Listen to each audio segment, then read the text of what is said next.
ओम नमो भगवते वासुदेवाय। आषाढ़ मास कथा 7वां अध्याय। सूर्य बोले, हे शौनकादिक ऋषियों, पिछले अध्याय में आपने सुना कि धनपाल व्यापारी के हृदय में परिवर्तन का आरंभ हो चुका था। उसने अपने अपराध पर पश्चाताप किया, भूखे वृद्ध ब्राह्मण की सेवा की और पहली बार भगवान श्री हरि के चरणों में सच्चे मन से प्रार्थना की। भगवान श्री हरि ने मुस्कुराकर माता लक्ष्मी से कहा, देवी, धनपाल के हृदय में भक्ति का बीज अंकुरित हो चुका है।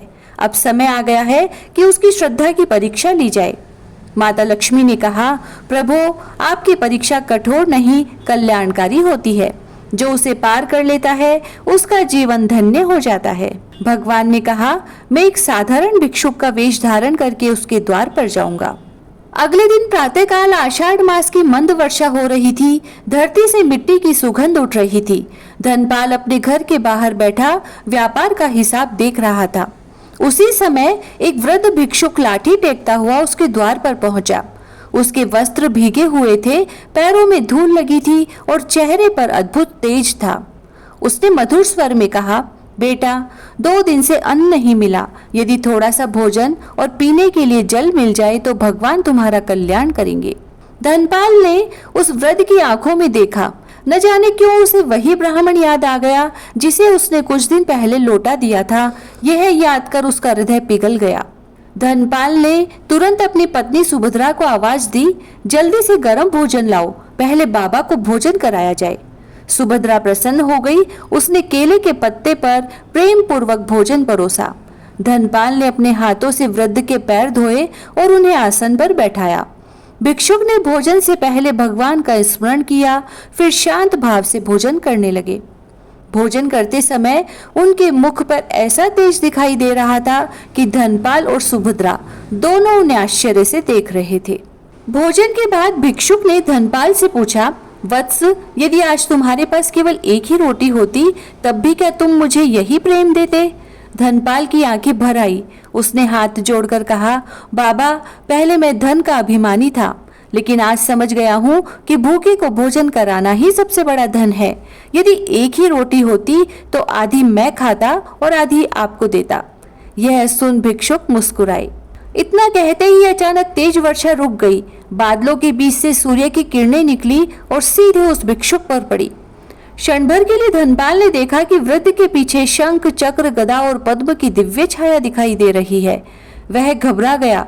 उसने तुरंत उनके चरण पकड़ लिए और बोला, प्रभु, आप कौन हो? आपके दर्शन से मेरा मन अद्भुत आनंद से भर गया है।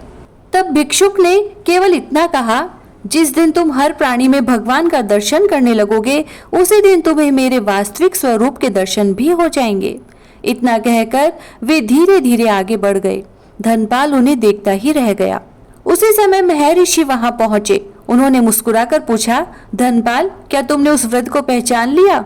धनपाल ने कहा, गुरुदेव, मेरे मन को लगता है कि वे कोई साधारण मनुष्य नहीं थे।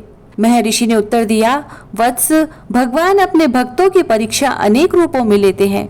अतिथि, भूखा, प्यासा, रोगी और असहाय, इन सब में ईश्वर का अंश विद्यमान है। धनपाल की आंखों से आंसू बहने लगे। जब राजा धर्मवीर को यह समाचार मिला तो वे स्वयं धनपाल के घर आए।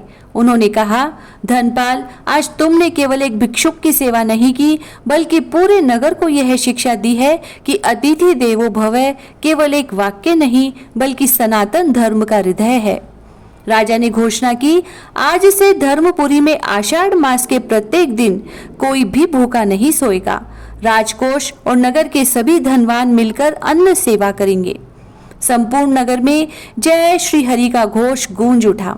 फिर सूत जी बोले कि हे शौनकादिक ऋषियों, धनपाल का जीवन बदल चुका था, पर भगवान की लीला भी समाप्त नहीं हुई थी और अब श्री हरि उसे दान का वास्तविक रहस्य सिखाने वाले थे। एक दिन एक विधवा माता अपने छोटे बालक के साथ धनपाल के द्वार पर पहुंची। उसके पास न अन्न था और न धन। उस दिन धनपाल के सामने ऐसी परिस्थिति आई जिसमें उसे यह निर्णय लेना था कि वह अपनी संपत्ति बचाए या कि धर्म को निभाए। हे मुनियों, अगले अध्याय में मैं उसी हृदय स्पर्शी कथा का वर्णन करूंगा। इति श्री आषाढ़ महात्म्ये 7वां अध्याय संपूर्णः।